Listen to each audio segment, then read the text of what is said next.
Upon William Ruto naming his cabinet yesterday, Gen Zs issued a very strong warning. Hashtag occupy all county commissioners, buildings countrywide, all Huduma centers countrywide, every Tuesday and Thursday. Remove new charges for services. Birth certificate was 150, now it's 500. Birth certificate amendment was 90 bob, now it's 1,000. Self-help groups registration was 1,000, now it's 3,550. ID application was free, now it's 300. ID replacement was 100, now it's 1,000. Remove ID expiry. Beba maji, simu na flag. Hashtag Ruto must go. Hashtag occupy everywhere. Rage and courage. That's a warning Gen Zs issued yesterday. So you are seeing clearly that this group is fighting for Kenyans. And any person fighting Gen Zs, I consider that person an enemy of the people. We must also support Gen Zs in making sure William Ruto goes. This is a team clearly fighting for the good of everybody. Before we dig deep into this, let's have a look at a very painful story captured by Citizen on what happened on Tuesday after Gen Zs attempted to occupy JKIA. After a dramatic day as Kenyans attempted to occupy and block all roads leading to Jomo Kenyatta International Airport, JKIA, more violence and bloodshed followed later in the night as the residents of Kamiti Road endured brutal attacks from the police. Trouble started when protesters lit bonfires at various Kamiti Road junctions at the Kahawa West roundabout, under the Northern Bypass flyover, around Small Villa in Githurai 44 at base, and MIREMA in Zimmerman estate. For the better part of the afternoon, these bonfires raged on with hundreds of youth staging demos, which completely crippled movement along Kamiti Road. Motorists along the Northern Bypass, from Marurui towards Kahawa West and beyond, were forced to drive through bushy routes in order to connect at around Jacaranda Estate and back onto Kamiti Road towards Kahawa West. At Githurai 44, the areas around Small Villa and Uncle Sam were impassable, with residents closing down their businesses as hundreds gathered for a day of running battles with the police. At around 6 p.m., the full force of the police would be witnessed as they patrolled Githurai 44 in their sheer numbers, beating up and arresting protesters, even using live ammunition. Businesses quickly closed down all across Githurai 44 as police lobbed tear gas into homes and kiosks in a bid to flush out protesters, who they quickly apprehended and violently beat up in full view of hiding onlookers. The games continued into the night, with eyewitnesses who were recording the proceedings from their balconies, reporting that the police were shooting indiscriminately and stopping young men in their tracks, ordering them to kneel down and then hurling them into their waiting lorries. Videos recorded by the Githurai 44 residents also show school buses being caught up in the melee as tear gas formed thick clouds which tore through the narrow streets and even into the houses. Citizen Digital can confirm that many schools around Kamiti Road quickly sent out communication to parents, asking them to immediately collect their children from school. As the madness raged on, The police numbers swelled, now moving from a handful of vans to several Subarus, all with no number plates.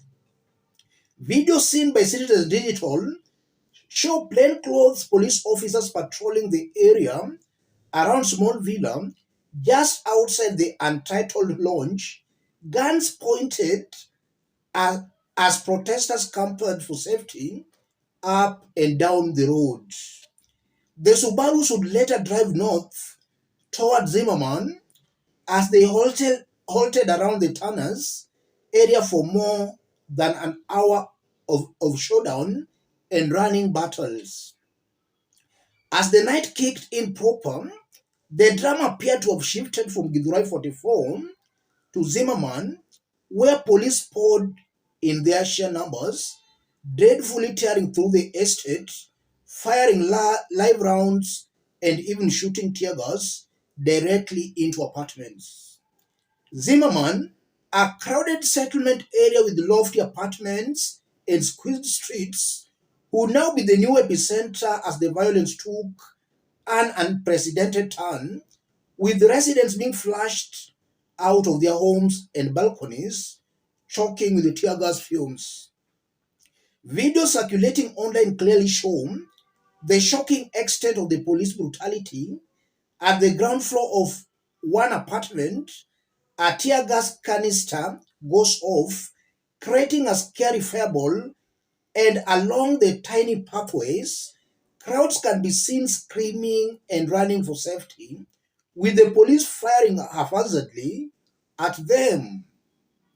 A young boy inspecting a bullet, and after he's told to go back into the house, he says, nataka kukaa hapa na dadi, nikisikia ta, clearly imitating gunshot sounds.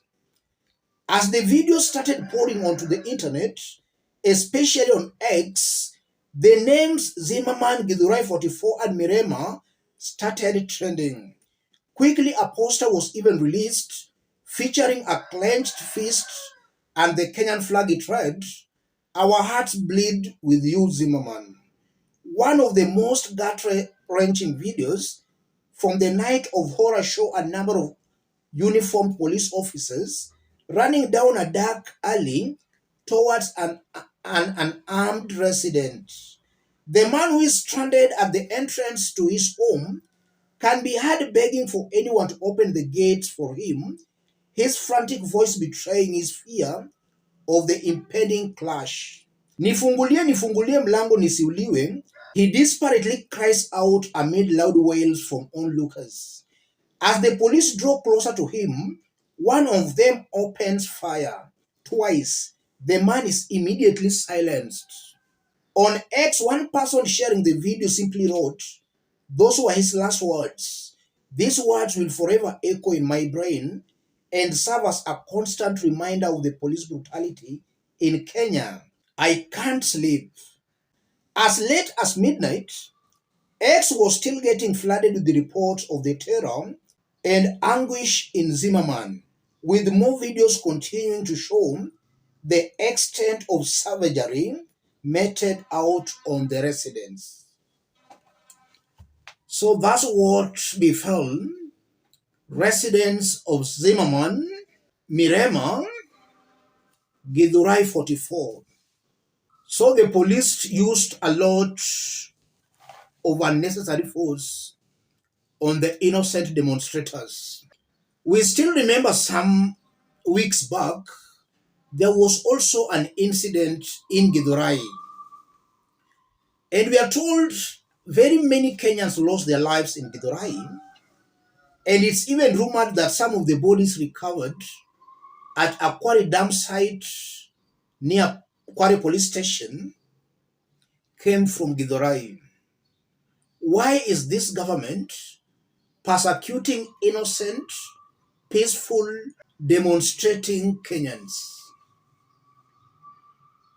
I think William Ruto should be held responsible for all those police brutalities and atrocities. Kenyans have a right to peaceful demonstrations. Why is the government butchering innocent, peaceful Kenyans.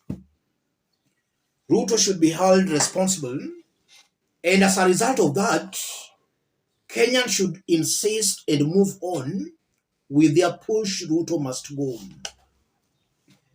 And now back to the warning by Gen Zs. It shows clearly that Gen Zs have not allowed themselves to be intimidated by Ruto's government. The more the political class regroup to it, Gen Zs are still pushing pressure on William Ruto to quit. And we must support these Gen Zs because their demands are legitimate. They are fighting for the good of the country. I strongly believe Kenyans should support Gen Zs, and we should still pile more pressure on William Ruto because Ruto is the problem. As long as he remains the president, this country will always go down. So we must pile more pressure on William Ruto. If he can't listen to Kenyans, his only option is to quit. But these pressures by Gen Zs are necessary for good governance. Ruto has to be pushed. That's the only language Ruto understands. Kenyans should demand of him to go. The pressure is necessary for him to deliver. Let me stop it there, ladies and gentlemen. If you are watching us but you have not yet subscribed, subscribe, give the video a like. Those watching us outside Kenya, drop a comment, let us know from which part of the globe you are watching us from. If possible, subscribe, give the video a like. Let's meet in our next analysis. Thank you.